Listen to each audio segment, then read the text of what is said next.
E allora un museo per il territorio, un museo per i giovani, un museo per riaffermare quei principi fondamentali nei quali crediamo: la giustizia, la solidarietà, la democrazia, la pace, sono punti irrinunciabili dei nostri programmi.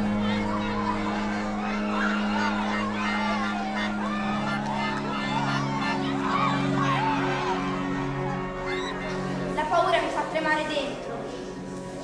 Non ho paura fuori, ma dentro.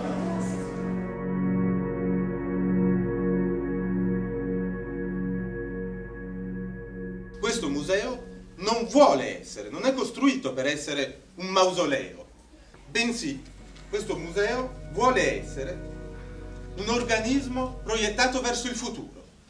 Donnina che semina il grano, volta la carta si vede il villano che zampa la terra, volta la carta si vede la guerra. Va sotto un granaio, in un fosso, nasconditi tra le canne. L'identità ha sempre bisogno anche di luoghi. Cosa sarebbe la storia di una famiglia se non avvenisse attraverso la rappresentazione anche di dove è nata, dove è cresciuta, dove è vissuta una persona? Non esiste la barbarie tedesca, esiste la barbarie della guerra, esiste la barbarie della dittatura, esiste la barbarie dell'offesa che gli esseri umani fanno ad altri esseri umani.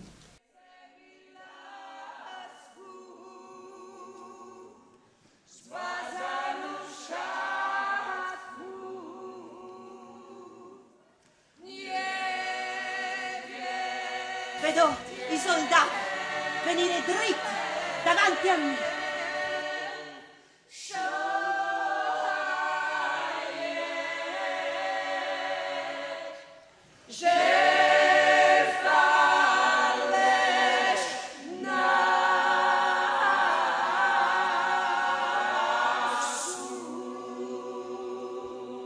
Nessun uomo è un'isola, intero in se stesso.